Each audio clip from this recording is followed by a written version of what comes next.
Hello everyone, welcome to rural academy. मैं हूं सुनील। तो पिछले क्लास में हमने क्लास 10th के चैप्टर नंबर 3 जिसका नाम है लीनियर इक्वेशन इनटू वेरिएबल यानी दो चर वाले रैखिक समीकरण में स्टेटमेंट बेस्ड क्वेश्चंस को देखा था, जिसमें हमने अपने टाइप 1, टाइप 2, टाइप 3 और टाइप 4 की चर्चा करी थी। आज की क्लास में हम अपने टाइप 5 की चर्चा करने वाले हैं, जिसमें हमने मिसलेनियस स्टेटमेंट बेस्ड सवालों को रखा हुआ है। तो चलिए बढ़ते हैं हम अपने पहले सवालों की ओर। तो हमारी पहली सवाल क्या करिए भाई, एक राजमार्ग पर दो स्थान ए और बी 100 किलोमीटर की दूरी पे हैं। एक राजमार्ग है भाई, एक हाईवे है, और इस हाईवे में दो स्थान हैं ए और बी, और इनके बीच के जो डिस्टेंस हैं वो कितने हैं भाई? 100 किलोमीटर है। इनके बीच की दूरी कितनी है? 100 किलोमीटर है। आगे सवाल क्या रही है भाई,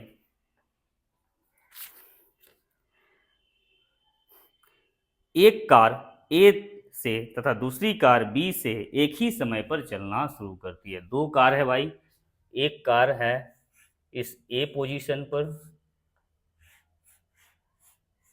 और दूसरी कार है हमारी इस बी पॉइंट पर, इस बी प्लेस पर,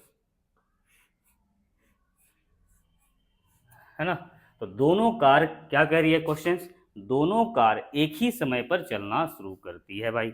आगे स्टेटमेंट करिए, ये कारें भिन्न भिन्न चालों से एक ही दिशा में चलती है तो 5 घंटे बाद मिलती है। ये कारें दोनों अलग अलग स्पीड के साथ चलती है, लेकिन एक डायरेक्शन में चलती है तो 5 घंटे के बाद मिलती है। तो सबसे पहले तो हम इन दोनों कार की चाल को एज्यूम कर लेते हैं, है ना। तो हमारे पास स्पेस की कमी है, तो हम ज़्यादा स्टेटमेंट लिखने की कोशिश नहीं करेंगे, है ना। हम क्विकली चीज़ों को बनाने की कोशिश करते हैं। तो हम इसकी चाल क्या मान लेते हैं भाई, इस कार फर्स्ट की जो चाल हम मान लेते हैं वो कितनी है? x किलोमीटर पर आवर मान लेते हैं। ये दूसरी कार की चाल क्या मान लेते हैं हम? इसकी चाल मान लेते हैं हम y किलोमीटर मान लेते हैं भाई, y किलोमीटर प्रति घंटा मान लेते हैं। क्वेश्चंस करी थी, यदि दोनों कार अलग अलग स्पीड के साथ एक ही डायरेक्शंस में चले, मतलब ये वाली कार भी इसी डायरेक्शंस में चल रही है और ये वाली कार भी इसी डायरेक्शंस में चल रही है, दोनों एक ही डायरेक्शंस में चल रही है अलग अलग स्पीड के साथ, तो वो 5 घंटे बाद मिलती है। तो आप सोचो भाई, अगर ये कार भी इसी डायरेक्शंस में चल रही है और ये वाली कार भी इसी डायरेक्शंस में चल रही है, तो ये दोनों कहाँ मिलेंगे? ये दोनों भाई कहीं ना कहीं, है ना, इसी लाइन में मिलने वाले भाई, है ना। तो मान लेते हैं हम वो इस पॉइंट पर मिल रही है ना, इस पॉइंट पर वो मिल रही है और इस पॉइंट को हमने सी मान लिया भाई, है ना। तो आप सोचो, अगर ये इस पॉइंट पे मिल रहे हैं, ये वाली कार और ये वाली कार, पहली कार जो ए पोजीशन पे है, दूसरी कार जो बी पोजीशन पे है, दोनों कहाँ मिल रही है भाई? इस सी पॉइंट पे मिल रही है। तो यहाँ हम एक चीज बोल सकते हैं कि इस कार ने, ये सेकेंड वाली कार ने कितने डिस्टेंस कवर करी होगी भाई? ये बीसी डिस्टेंस कवर करी होगी, है ना, ये डिस्टेंस कवर करी होगी। और ये पहली कार जो ए पॉइंट्स पर है, इसने कितनी डिस्टेंस कवर की होगी भाई? इसने कवर की होगी, ये एसी डिस्टेंस कवर करी होगी, तभी तो ये दोनों इस पॉइंट पे मिलेंगे। हमें इस लॉजिक्स को अच्छे से पकड़ के चलना है, ठीक है। तो चलिए, अगर क्वेश्चंस कह रही थी कि दोनों कार 5 घंटे बाद मिल रही है, इसका मतलब क्या हुआ? ये कार भी 5 घंटे तक ट्रेवल कर रही है और ये कार भी कितनी? 5 घंटे तक ट्रेवल कर रही है। दोनों कार 5 घंटे तक ट्रेवल कर रही है। तो ये कार अगर 5 घंटे तक ट्रेवल करेगी भाई, तो कितना डिस्टेंस कवर करेगी? दूरी बराबर क्या होती है? दूरी बराबर क्या होती है भाई? दूरी बराबर आपको हो गई चाल गुना समय। आई रिपीट, जब ये कार 5 घंटे तक ट्रेवल करेगी तो कितनी डिस्टेंस कवर करेगी भाई? बीसी डिस्टेंस ही तो कवर करेगी। तो दूरी बराबर क्या होती है? चाल गुना समय। चाल कितनी है इसकी? वाई। समय कितना लिया इसने? 5 घंटे, तो कितनी हो गई? 5y kilometre. इसका मतलब हमारी जो बीसी की डिस्टेंस है वो कितनी है? 5y किलोमीटर है भाई, है ना। क्वेश्चंस थोड़ा अच्छे लेवल की है, तो आप चीज़ों को अच्छी तरह से समझना। अब हम आते हैं इस पॉइंट ए पर। यहाँ जो पहली कार है उसने कितने डिस्टेंस कवर करी है भाई? एसी डिस्टेंस, है ना, एसी डिस्टेंस कवर करी है। तो एसी बराबर क्या होगा? एसी क्या है? डिस्टेंस है। डिस्टेंस बराबर क्या होगा? चाल गुना समय, चाल गुना समय। चाल कितनी थी इसकी, x किलोमीटर प्रति घंटा। कितने समय तक इसने ट्रेवल करा है, 5 घंटे तक। तो कितनी हो गई, 5x। मतलब हमारी AC की जो डिस्टेंस है वो कितनी आ गई है, 5x किलोमीटर, है ना। हमारे पास लगभग सारी चीज़ें हमें मिल चुकी है, बस आपको इक्वेशंस फॉर्म करने हैं। तो हमारे पास क्वेश्चंस में क्या दी हुई थी भाई, कि AB की जो डिस्टेंस है वो कितनी है, 100 किलोमीटर। आई रिपीट, हमें एक ही इंफॉर्मेशन दी गई थी कि AB की जो डिस्टेंस है वो कितनी है, 100 किलोमीटर। तो चीज़ों को हम 100 के बराबर ही करने वाले हैं, है ना। तो हम चीज़ों को 100 के बराबर ही करने वाले हैं। तो AB की जो डिस्टेंस वो कितनी है, AB की जो डिस्टेंस वो कितनी है भाई, 100 किलोमीटर। तो AB डिस्टेंस हमें कैसे मिलेगी, जब हम AC में से किसको घटाएंगे भाई, BC को। AB की वैल्यू 100 इक्वल टू AC कितना है, 5x किलोमीटर, माइनस BC कितनी है भाई, 5y किलोमीटर। तो हमारी इक्वेशन 1 तो फॉर्म हो गई भाई, 5x minus 5y equal to क्या, 100। ये क्या बन गई, हमारी इक्वेशन फर्स्ट बन चुकी है ना। हमारी इक्वेशन फर्स्ट बन चुकी है। अब हम बढ़ते हैं हमारे इक्वेशन सेकेंड की ओर। तो आगे स्टेटमेंट कर रही है, यदि वे विपरीत दिशा में चले तो 1 घंटे के पश्चात मिलती है ना। अगली स्टेटमेंट क्या करिए भाई, यदि वे विपरीत दिशा में चले। फिर से हम डायग्राम ड्रॉ कर रहे हैं भाई, है ना। फिर से यहाँ कार फर्स्ट, है ना, यहाँ कार फर्स्ट है भाई, यहाँ कौन है, कार सेकेंड है भाई। सवाल करिए, यदि इस बार ये, है ना, विपरीत दिशा में चले। ये इधर आ रही है भाई, इस साइड आ रही है, ये किस डायरेक्शन में आ रही है, इस डायरेक्शन में जा रही है। दोनों एक दूसरे के विपरीत डायरेक्शंस में चल रही है। इसकी चाल क्या थी भाई, x किलोमीटर पर आवर कहोगे आप। इसकी चाल कितनी थी, y किलोमीटर पर आवर थी भाई। तो आप ही सोचो, अगर ये विपरीत डायरेक्शंस में आए तो कहाँ पे मिलने वाले हैं, ये दोनों कहीं ना कहीं AB के बीच ही मिलने वाले हैं। तो मान लेते हैं वो इस पॉइंट पे मिल रहे हैं, और इस पॉइंट को हमने क्या मान लिया, D मान लिया। अब आप स्टेटमेंट को गौर से सुनो। सवाल करी थी, यदि वे विपरीत दिशा में चले तो 1 घंटे पश्चात मिलते हैं। इसका मतलब अगर भी ये दोनों यहां मिल रहे हैं तो इस कार ने कितनी डिस्टेंस तय करी होगी, AD डिस्टेंस, और इस कार ने कितनी डिस्टेंस तय करी होगी, BD डिस्टेंस तय करी हुई। कितने देर में, 1 घंटे में, है ना। तो हम बोल सकते हैं भाई AD की जो दूरी होगी किसके बराबर होगी, दूरी बराबर क्या होती है, चाल गुना समय, यही तो होगी। और इधर भी BD बराबर भी क्या होगी, चाल गुना समय भाई, है ना। लेकिन ये BD डिस्टेंस इस सेकेंड कार के द्वारा तय की गई है, और ये AD डिस्टेंस किसके द्वारा तय की गई है, फर्स्ट कार के द्वारा तय की गई है भाई, है ना। तो चाल कितनी थी इसकी, x, समय कितना लिया इसने, 1 घंटा, तो कितनी आ गई, x किलोमीटर। AD की डिस्टेंस आ गई x किलोमीटर। BD की डिस्टेंस क्या, इसकी चाल कितना थी, y, कितना घंटे तक चली है ये, 1 घंटे तक। तो कितना कितना हो गई भाई, y किलोमीटर, है ना। अब हम फिर वही लॉजिक लगाने वाले हैं। हमें क्या गिवन है क्वेश्चंस में भाई, एक ही वैल्यू तो गिवन है, AB की वैल्यू, AB की डिस्टेंस गिवन है। तो AB इक्वल टू क्या हो जाएगी हमारी भाई, AB इक्वल टू AD अब प्लस क्या, BD। AB इक्वल टू लिख सकते हैं हम क्या, AD अब प्लस क्या, BD भाई। तो AB कितना दी हुई है, 100 इक्वल टू AD कितना आया भाई, कितना किलोमीटर, x किलोमीटर, अब प्लस BD कितना है भाई, y किलोमीटर, है ना, y किलोमीटर। तो x plus y equal to क्या हो गई, 100। ये क्या बन गई हमारी इक्वेशन सेकेंड। अब हमारे पास इक्वेशन फर्स्ट भी है, इक्वेशन सेकेंड भी है। अब हम क्या करेंगे, चीज़ों को सॉल्व करने वाले हैं, है ना। तो इक्वेशन फर्स्ट क्या थी भाई, 5x minus 5y equal to क्या, 100। ये इक्वेशन फर्स्ट थी। इक्वेशन सेकेंड क्या थी, x प्लस वाई बराबर क्या, 100। ये थी इक्वेशन सेकेंड। तो हम क्या करेंगे भाई, इन दोनों इक्वेशन को सॉल्व करने के लिए हम सबसे आसान मेथड का यूज करेंगे, और वो क्या है, हमारी विलोपन विधि। तो विलोपन के लिए हमें क्या करना पड़ता है, किसी दो टर्म्स को हमें सेम करने होते हैं भाई, है ना।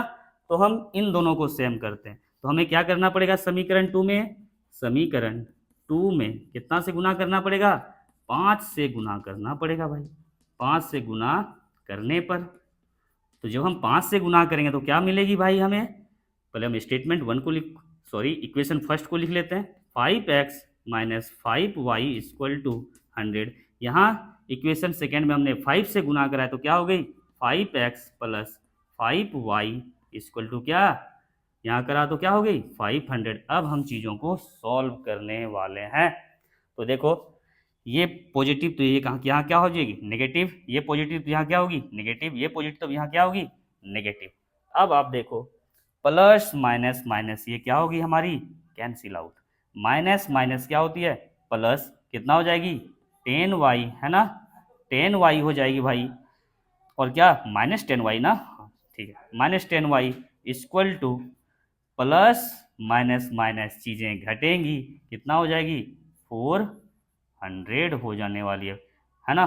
500 बड़ी है, 500 की साइन क्या है minus, minus minus cancel out, और हमारी y की जो वैल्यू है वो कितनी आ रही है भाई 400 अपॉन क्या 10 है ना। ये 0 0 कैंसिल आउट, और y की वैल्यू हमें क्या मिली, y की वैल्यू हमारी क्या आ गई y इक्वल टू 40 है ना। y हमने क्या माना था भाई, y हमने क्या माना था सेकेंड कार की चाल, तो सेकेंड कार की चाल क्या मिल गई हमें y किलोमीटर पर आवर है ना। अब हम क्या करेंगे, हमें पहली कार की चाल भी चाहिए भाई, तो क्या करें इस y की वैल्यू को हम किसी भी इक्वेशन में पुट कर देते हैं। तो y का मान समीकरण क्या कर दें सेकेंड पे रखने पे है ना, समीकरण सेकेंड में रखने पर हम क्या करते हैं समीकरण सेकेंड में इसकी वैल्यू रख देते हैं। तो समीकरण सेकेंड क्या थी भाई, देखो x plus y equal to 100 है ना, x की वैल्यू नहीं पता, y की वैल्यू क्या निकली है हमारी 40 इक्वल टू क्या 100, x इक्वल टू क्या हो जाएगी, ये उधर जाके माइनस में चली जाएगी और क्या रिजल्ट देगी 60 किलोमीटर पर आवर है ना। हमारी पहली कार की चाल निकल चुकी है, पहली कार की चाल क्या निकल गई भाई, क्या है पहली कार की चाल 60 किलोमीटर पर आवर, और दूसरी कार की है ना सेकेंड कार की चाल क्या मिली हमें 40 किलोमीटर पर आवर है ना। और यही थी इसकी आंसर्स। आई थिंक आपको ये सारी चीज़ें अच्छी से समझ में आई। हम बढ़ते हैं हमारे सेकंड सवाल की ओर। तो हमारी जो अगली सवाल है वो क्या है भाई, यश ने एक टेस्ट में 40 अंक अर्जित किए जब उसे प्रत्येक सही उत्तर पर 3 अंक मिले तथा अशुद्ध उत्तर पर 1 अंक की कटौती की गई। तो सबसे पहले तो हमें मान के चलना पड़ेगा भाई उसने कितने प्रश्न को सही बनाया है और कितने प्रश्न को गलत बनाया है ना, ये मान के हमें चलने पड़ेंगे। तो माना कि सही प्रश्नों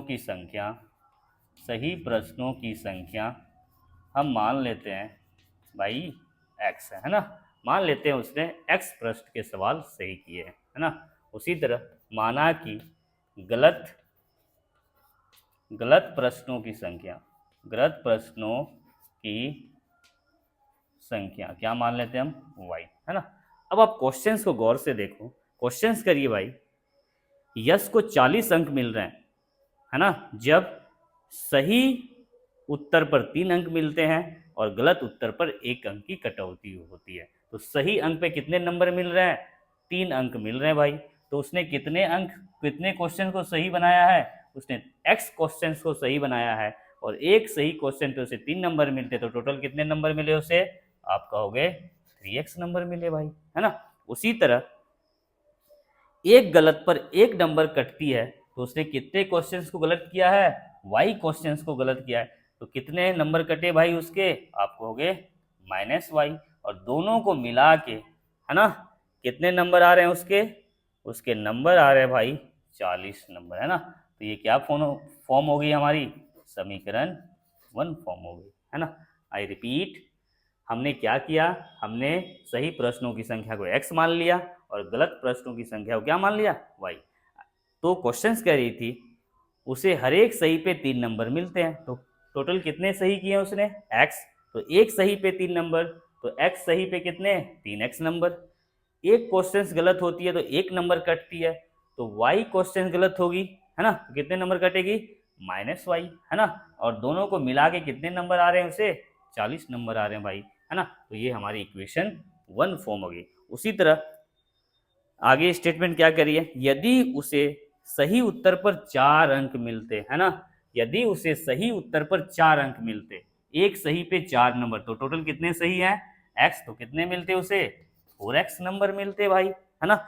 और एक गलत पर 2 अंक कटते, है ना, एक गलत पर 2 अंक कटते, तो कितने गलत किए उसने, y गलत किए, तो कितनी नंबर कटी, 2y कटी।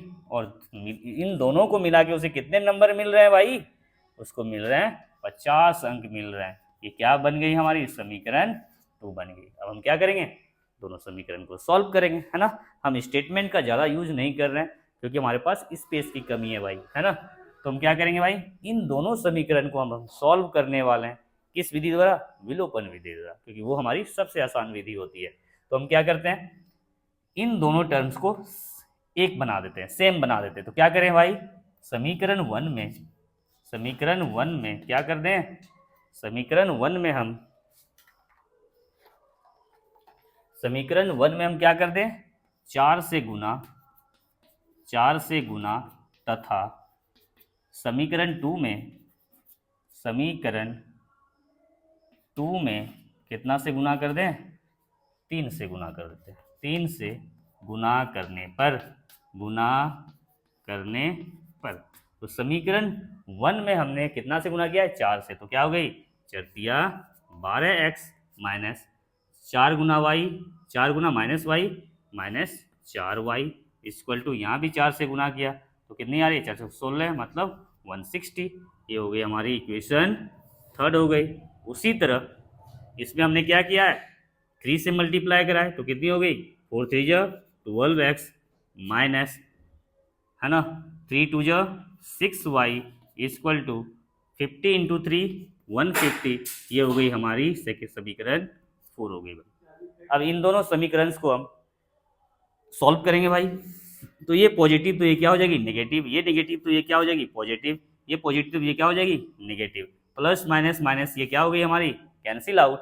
उसी तरह प्लस माइनस माइनस चीज़ें घटेंगी, है ना। 6y में 4y गजा बचा कितना, 2y, 6 बड़ी है, 6 की साइन क्या है, पॉजिटिव, तो पॉजिटिव लेगी, इक्वल टू, यहाँ आप देखो तो प्लस माइनस माइनस चीज़ें घटेगी, 160 में 150 घटेगी, कितनी बचेगी भाई, 10 बचने वाली है भाई, है ना। कौन बड़ी है, 160 बड़ी है, 160 की साइन क्या है, पॉजिटिव, तो पॉजिटिव लेगी। तो y की वैल्यू क्या निकल गई, 10/2, और ये कट कर कितना आ गई, 5, मतलब y की वैल्यू कितनी आ रही है, 5, है ना। y की वैल्यू कितनी आ गई, 5। अब हमें चाहिए x की वैल्यू, तो हम क्या करेंगे, y की वैल्यू को हम किसी भी समीकरण में पुट कर देंगे। तो y का मान समीकरण फर्स्ट, है ना, फर्स्ट में रखने पर, फर्स्ट में रखने पर हम रख दे रहे हैं भाई, समीकरण फर्स्ट क्या है, 3x minus Y equal to 40। तो 3x माइनस वाई की वैल्यू क्या है, 5 equal to 40। 3x equal to, ये माइनस उधर जाएगी प्लस में हो जाएगी और क्या बन जाएगी 45। x की वैल्यू क्या हो गई 45/3, कट के कितनी आ गई 15। तो x की वैल्यू क्या मिल गई हमें 15। सवाल कह रही थी भाई, है ना, सवाल कह रही थी टेस्ट में कितने प्रश्न थे, टेस्ट में कितने प्रश्न थे। तो सही उत्तरों की संख्या क्या है भाई, सही उत्तरों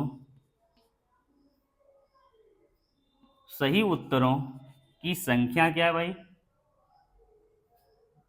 संख्या क्या है, सही उत्तर की संख्या क्या हमने मानी थी x, और x की वैल्यू क्या निकली है हमारी 15। उसी तरह गलत उत्तरों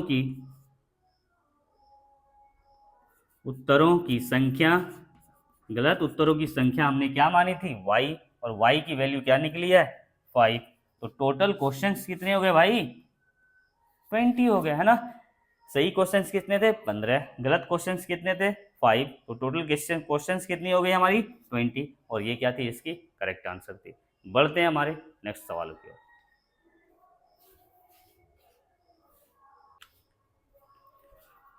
तो हमारी आखिरी और लास्ट सवाल क्या होने वाली भाई, एक आयत का क्षेत्रफल 9 वर्ग इकाई कम हो जाता है यदि उसकी लंबाई 5 इकाई कम कर दी जाती है और चौड़ाई 3 इकाई बढ़ा दी जाती है। तो सबसे पहले तो हम एक आयत बना लेते हैं भाई, है ना। एक आयत है जिसकी न लंबाई पता है हमें, ना तो चौड़ाई पता है। तो सबसे पहले तो हम मान लेते हैं, माना कि लंबाई, है ना, लंबाई बराबर क्या मान लेते हैं, x मीटर। उसी तरह हम मान लेते हैं क्या, चौड़ाई मान लेते हैं हम क्या, y मीटर। ठीक है, हमने क्या मान ली भाई, लंबाई x और चौड़ाई क्या हमने मान ली, y मान ली भाई, y मान ली हमने, चौड़ाई y मान ली। अब सवाल कह रही है एक आयत का क्षेत्रफल 9 वर्ग इकाई कम हो जाता है। तो अगर हमारी लंबाई हमने x मानी है और चौड़ाई हमने y मानी है, तो इसका क्षेत्रफल क्या हो जाएगा भाई, आप ही सोचो, है ना। इस आयत की क्षेत्रफल क्या हो जाएगी, हमारे अकॉर्डिंग इस आयत की क्षेत्रफल क्या हो जाने वाली है, क्षेत्रफल क्या हो जाएगी भाई, आप हो गए लंबाई गुना चौड़ाई। लंबाई कितनी है x, चौड़ाई कितनी है y, x इंटू वाई क्या हो जाएगी, एक्स वाई मीटर स्क्वायर हो जाने वाली भाई। अब आप क्वेश्चंस को गौर से देखो। अब सवाल कह रही है भाई यदि इसकी लंबाई 5 इकाई कम कर दी है ना, अकॉर्डिंग टू क्वेश्चंस, है ना, प्रश्न के अनुसार क्या करिए, यदि लंबाई जो है, अब लंबाई को हम क्या कर दें, 5 इकाई कम कर दें। लंबाई कितनी थी x, हमने कितनी कम कर दी, 5 कम कर दी। लंबाई क्या हो गई, x माइनस 5 मीटर। उसी तरह चौड़ाई के बारे में क्या बोला जा रहा है भाई, यदि चौड़ाई को 3 इकाई बढ़ा दे, चौड़ाई कितनी थी y, इसे हमने कितना बढ़ा दिया 3, तो क्या हो गई y प्लस 3 मीटर हो गया। तो ऐसा करने से क्षेत्रफल जो है 9 इकाई कम हो जाती है। आई रिपीट, यदि हम लंबाई को 5 घटा दें, चौड़ाई को 3 बढ़ा दें, तो हमारी क्षेत्रफल जो है वो क्या हो जाती है भाई, क्षेत्रफल जो है हमारी वो 9 इकाई कम हो जाती है ना। क्षेत्रफल 9 इकाई कम हो जाती है। तो क्षेत्रफल बराबर क्या होती है भाई, लंबाई गुने चौड़ाई। तो लंबाई कितना, x minus 5 into y plus 3, है ना, ये होगी क्षेत्रफल। और क्षेत्रफल कितना कम हो जाती है, 9 कम हो जाती है। क्षेत्रफल हमारी कितनी थी, एक्स वाई कितनी कम हो गई, 9 कम हो गई। आई थिंक ये चीज़ें आपको अच्छी से समझ में आ रही होगी। मैं फिर से रिपीट करता हूँ, यदि मैंने लंबाई को 5 घटा दिया, चौड़ाई को 3 बढ़ा दिया, तो क्षेत्रफल जो है 9 कम हो जाती है। तो हम क्षेत्रफल को क्षेत्रफल से ही तो इक्वेट करेंगे भाई। तो हमारी क्षेत्रफल कितना, लंबाई गुने चौड़ाई। और क्षेत्रफल कितनी कम हो गई, 9 कम हो गई। पहले क्षेत्रफल कितनी थी, एक्स वाई, अब कितनी कम हो गई, 9 कम हो गई, है ना। तो हम इसे सॉल्व करेंगे, x इंटू वाई क्या हो जाएगी, x y, x into plus three x, minus 5 into y minus 5y, minus 5 into 3 minus 15 equal to x y minus 9। अब आप सोचो, ये एक्स वाई प्लस में इस साइड आएगी, माइनस में हो जाएगी, और प्लस माइनस माइनस होकर एक क्या हो जाने वाली है, कैंसिल आउट हो जाने वाली है भाई, है ना। अब क्या बची हमारे पास, 3x minus 5y equal to minus 9। ये माइनस 15 लेफ्ट हैंड साइड में राइट हैंड साइड की ओर जाएगी, और क्या बन जाएगी हमारी, पॉजिटिव के फॉर्म में बन जाएगी। तो 3x minus 5y equal two plus minus minus चीज़ें घटेगी, कितनी आ गई, 6। ये क्या बन गई हमारी, समीकरण फर्स्ट बन के तैयार है ना। अब आगे की स्टेटमेंट को आप देखो, यदि हम लंबाई को 3 इकाई और चौड़ाई को 2 इकाई बढ़ा दे, इस बार हम दोनों बढ़ा रहे हैं, तो फिर से अकॉर्डिंग टू क्वेश्चन, प्रश्नानुसार लंबाई को हमने क्या किया भाई, लंबाई को हमने क्या किया, 3 इकाई बढ़ा दिया। तो लंबाई कितनी थी हमारी x, उसे 3 बढ़ा दिया, तो क्या हो गई x प्लस 3 मीटर। चौड़ाई को क्या किया गया भाई, चौड़ाई को क्या किया गया, 2 इकाई बढ़ा दी गई। तो चौड़ाई y थी, है ना, इसे हमने 2 बढ़ा दिया, तो कितना हो गई, y प्लस 2 मीटर हो गई भाई, है ना। अब ऐसा करने से क्षेत्रफल, है ना, 67 वर्ग इकाई बढ़ जाता है ना।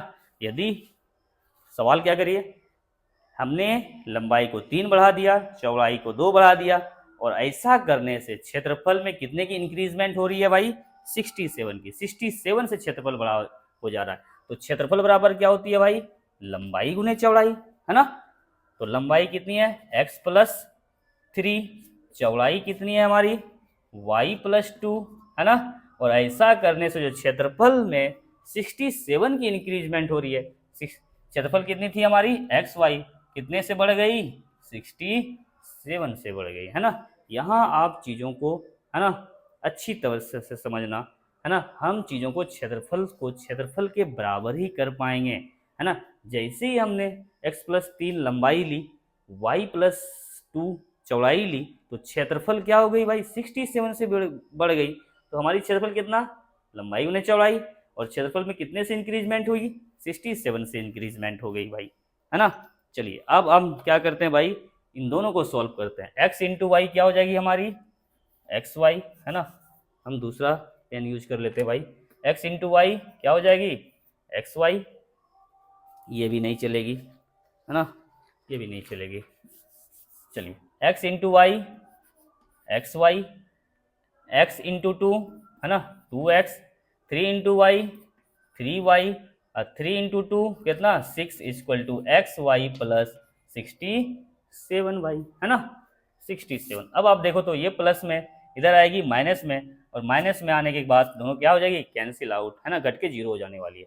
तो अब यहाँ देखो आप 2x plus 3y equal to 67, ये प्लस में उधर जाएगी, माइनस में क्या हो जाएगी, -6, 2x plus 3y equal to कितना 61, ये क्या हो गई हमारी, समीकरण 2 हो गई भाई, है ना, समीकरण 2 हो गई। अब हम क्या करेंगे, दोनों इस समीकरण को हम सॉल्व करने वाले हैं भाई। तो समीकरण फर्स्ट लिख लेते हैं हम अपनी, क्या है वो, 3x minus 5y equal to कितना 6, है ना, ये हमारी समीकरण फर्स्ट है भाई। समीकरण सेकेंड क्या है हमारी, 2x plus 3y equal to 61, है ना, ये समीकरण 1 हो गई हमारी, ये हो गई समीकरण 2। हम क्या करेंगे भाई, फिर से हम विलोपन विधि का ही यूज करेंगे, क्योंकि वो सबसे आसान होती है ना।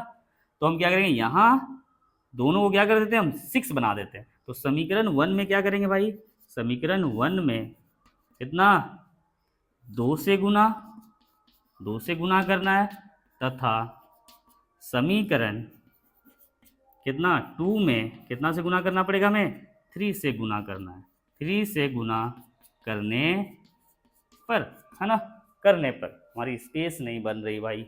चलो चलिए यहाँ से यहाँ हमने क्या करा, 2 से गुना करा, 3 टू जा 6x माइनस 5 टू जा 10y इक्वल टू 6 टू जा 12 हो गई, ये बन गई इक्वेशन हमारी थर्ड।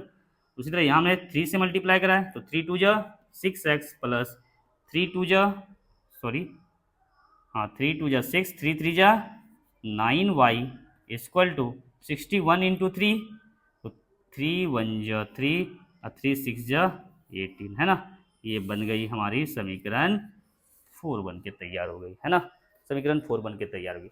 ये प्लस तो ये क्या हो जाएगी माइनस, ये प्लस तो ये क्या हो जाएगी माइनस, ये प्लस तो ये क्या हो जाएगी माइनस, ये क्या हो गई हमारी, कैंसिल आउट हो गई भाई। अब आप देखो तो माइनस माइनस प्लस दोनों जुटेंगे, कितनी हो गई 19y ना, 10 बड़ी है, 10 की साइन क्या है माइनस, तो माइनस लेगी, equal two plus minus minus चीज़ें घटेंगी, है ना। तो 183 में 12 घटाया तो कितनी बचेगी भाई, 12 घटा लो आप, ये हो गई 1, ये क्या हो गई 70, है ना, 17 हो गई, है ना। तो 183 बड़ी है, 183 की साइन क्या है माइनस, तो माइनस लेगी, है ना, माइनस लेगी। तो देखो आप ये माइनस कैंसिल आउट, y की वैल्यू क्या हो गई 171 अपॉन 19, 171 अपॉन 19। तो क्या कटती है क्या, हाँ ये कटने वाली है 9 टाइम्स में। तो y की जो वैल्यू है ना, y की जो वैल्यू है वो हमें क्या मिल चुकी है, 9 मिल चुकी है ना, y की वैल्यू क्या मिल चुकी है हमें, 9 मिल चुकी है। अब हमें क्या चाहिए, x की वैल्यू, तो क्या करेंगे y का मान हम किसी भी समीकरण में रख देंगे, y का मान समीकरण हम फर्स्ट में ही रख देते हैं भाई, फर्स्ट में रखने पर तो समीकरण फर्स्ट क्या है भाई, 3x minus 5y equal to 6, यही तो है। तो 3x माइनस 5y की वैल्यू क्या है 9 इक्वल टू 6। तो 3x माइनस 45 इक्वल टू 6। तो 3x इक्वल टू, ये उधर जाएगी प्लस में, तो क्या हो जाएगी 6 प्लस 45। तो 3x इक्वल टू क्या हो जाएगी 51। x की वैल्यू क्या निकली 51/3, कितना 17, है ना, 17 निकल गई। सवाल पूछी गई थी हमें क्या कि आयत की विमाएं ज्ञात करें, विमाएं ज्ञात करें, सॉरी विमाएं ज्ञात करें। तो लंबाई क्या निकल गई भाई, लंबाई हमने किसको माना था x को, और x की वैल्यू क्या है 17, तो लंबाई क्या हो गई 17। चौड़ाई क्या हो गई हमारी, चौड़ाई हमने माना था y को, है ना, y को, और y की वैल्यू क्या आई है 9, तो चौड़ाई क्या हो गई 9 मीटर हो गई। तो ये थी आज की हमारी मिसलेनियस सवाल, है ना, मिसलेनियस स्टेटमेंट बेस्ड सवाल। आई थिंक सारी चीज़ें आपको अच्छी तरह से समझ में आई है। अगर आपको हमारे कंटेंट, हमारे लॉजिक पसंद आते हैं तो प्लीज़ हमें फॉलो करें और हमारे वीडियो को ज़्यादा से ज़्यादा शेयर करें। Thank you.